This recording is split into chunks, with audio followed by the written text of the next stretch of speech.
Bonjour Jérôme, comment tu vas? Je vais très bien, merci. Merci Euh, de me recevoir. Merci d'être là. J'ai une question pour toi. Comment tu as commencé le sport? Alors le sport, j'ai commencé quand j'étais tout petit, par les sports de combat, et puis après j'ai un cursus universitaire avec un doctorat à la fac de sport, et donc du coup j'ai continué à faire de la préparation physique et des sports de combat en parallèle. C'est quoi comme sport de combat que tu faisais? Alors j'ai commencé par karaté quand j'étais petit, après j'ai fait de la boxe anglaise et du kickboxing, et après je suis passé au MMA et au jiu-jitsu brésilien. Ah ouais. Aujourd'hui, qu'est-ce que te motive à entraîner en World Class? Pourquoi World Class? Alors World Class, c'est une des plus belles salles de la Côte d'Azur, une des plus belles salles de Monaco. Donc il y a un environnement qui est vraiment intéressant, il y a beaucoup de monde, il y a une belle atmosphère, il y a une belle luminosité contrairement à la plupart des salles de Monaco. Donc c'est vraiment un bel outil pour travailler. Est-ce que tu as des objectifs personnels, sportifs pour toi ou peut-être pour quelqu'un ou quelque chose? Alors moi je suis entraîneur en parallèle de MMA, donc on a toujours Mm. des objectifs de performance à côté. En ce qui me concerne, j'essaie d'être meilleur moi-même chaque jour, Ouais. donc je continue à m'entraîner durement tous les jours. Et après avec les personnes que j'entraîne à Monaco et sur World Class, on essaie toujours de progresser, de rester dans une bonne connexion de santé. C'est quoi qui te plaît le plus dans cette salle de World Class? Moi j'aime bien le côté un petit peu pluridisciplinaire, c'est qu'on a des gens qui viennent pour des problèmes de pathologie, des gens qui viennent pour perdre du poids, il y en a qui viennent pour prendre de la masse musculaire. Donc que ce soit d'un côté esthétique ou d'un côté physique ou un côté santé, on arrive à retrouver un petit peu tous les éléments dans cette salle et ce qui fait un bon univers pour chaque pratiquant. Ok, est-ce que tu aurais un conseil à donner à un débutant? Alors le débutant, ce qu'il faut faire, c'est commencer progressivement. Ouais, On a c'est-à-dire. l'habitude de voir les gens qui arrivent, qui sont motivés en septembre, en janvier ou avant l'été, qui démarrent rapidement et en fait qui arrivent au bout de 2 3 semaines avec des blessures et après ils sont obligés de s'arrêter. Et donc là, c'est pas la bonne chose. Je Hmm. pense qu'aujourd'hui, on a une équipe de coachs ici qui sont très compétents, qui peuvent les encadrer, qui peuvent les conseiller. Je pense qu'il faut arriver à commencer progressivement en fonction de son niveau et peu importe d'où on part, l'essentiel c'est de partir. Donc le conseil numéro un, ça serait de voir avec un professionnel au début, non? Ouais. Déjà, de faire un petit check-up avec un professionnel dès le départ et de démarrer progressivement, même si on démarre tout seul.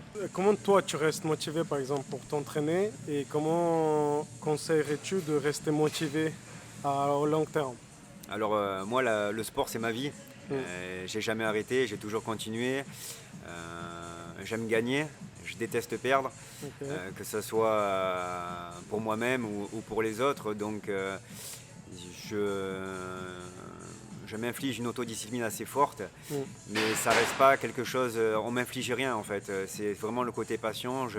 J'adore m'entraîner et j'adore performer. Donc pour moi, c'est vraiment quelque chose d'important. Les erreurs que beaucoup font alors au début. Les erreurs, c'est qu'ils vont utiliser des charges trop importantes, ils Hmm. vont mettre un tapis à une vitesse trop importante aussi. Donc voilà, c'est comme on expliquait tout à l'heure, c'est-à-dire qu'il faut mettre une charge d'entraînement en adéquation avec ce qu'on est capable de faire. Ok. Entre les capacités et la demande, il faut vraiment trouver le bon équilibre entre tout ça. Ok, donc un débutant qui arrive, il veut se chauffer, il va sur le tapis de course. Est-ce que c'est bien? Il peut faire, ça dépend ce qu'il veut faire derrière. Après, s'il me dit je veux faire du développé couché, je m'échauffe au tapis, il n'y a pas de sens. Ouais. Donc quelqu'un qui veut faire un entraînement cardiovasculaire ou qui veut perdre du poids, oui, s'échauffer au tapis, c'est très bien. Hmm. Mais quelqu'un qui veut faire du développé couché ou du membre supérieur, il n'y a pas d'intérêt de s'échauffer avec du tapis. Pour gérer bon, ton équilibre entre ta vie privée et ta vie professionnelle, tu passes ici, c'est ton travail ici, donc tu arrives à t'entraîner en même temps ou pas? Alors moi, j'ai la chance de pouvoir m'entraîner avant tout le monde. Donc je suis là à 5h30 tous les matins. Ah ouais, Donc je m'entraîne de 5h30 à 7h moins le quart, je me douche et après j'attaque ma partie coaching. tu t'entraînes tous les jours, ça veut dire. Tous les jours, je m'entraîne tous les jours, le Hmm. matin et l'après-midi. Donc le matin, ma partie prépa, que ce soit cardio ou musculaire en fonction des jours. Et l'après-midi, tout ce qui reste MMA. C'est discipline ou la motivation? Non, c'est une discipline. je me pose pas de questions. Et puis après, comme je t'expliquais, je le fais pas. Il n'y a personne qui me pousse pour pouvoir le faire. Ouais. Ça me plaît. Donc à partir du moment où ça me plaît, je le fais. Et donc même si des fois je fais un peu moins bien, en fait avant quand j'étais plus jeune je me jugeais, je me disais ouais c'est pas bien, t'as pas bien fait, t'as pas fait 1h30.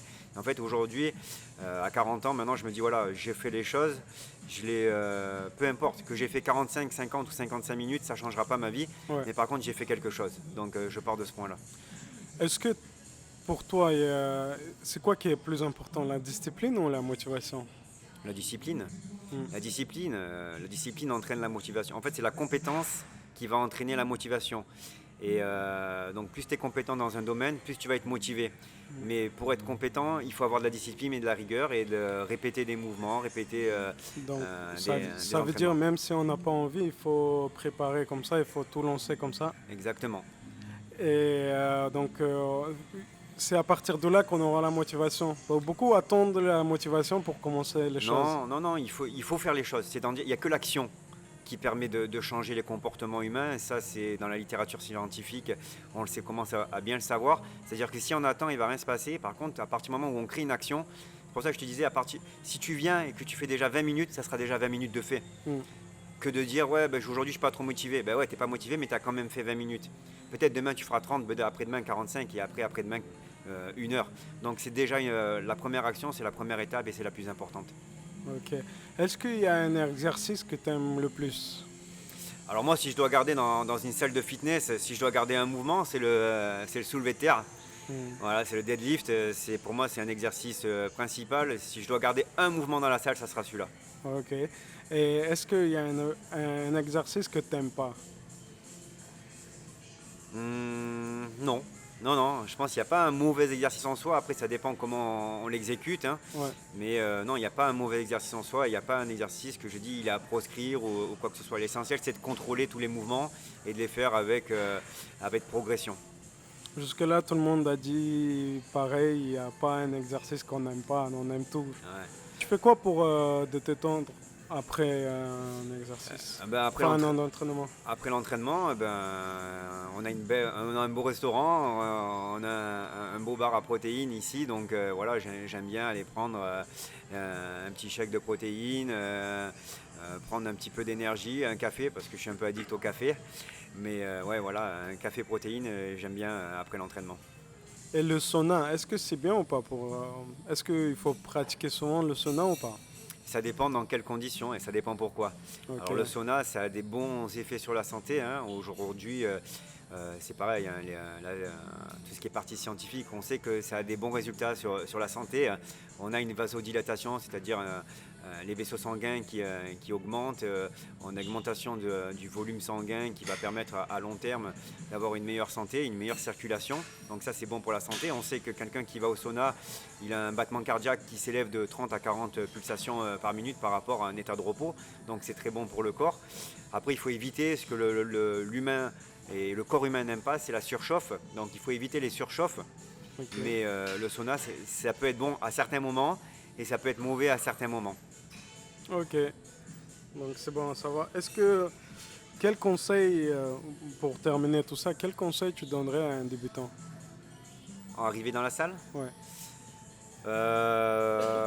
il faut savoir quels sont ses objectifs déjà, qu'est-ce qu'il a envie de faire, parce que indépendamment de la motivation, de la discipline, pour être motivé et pour être discipliné, il faut que ça plaise. Mm. Donc qu'est-ce que tu as envie? Qu'est-ce que tu as envie pour toi?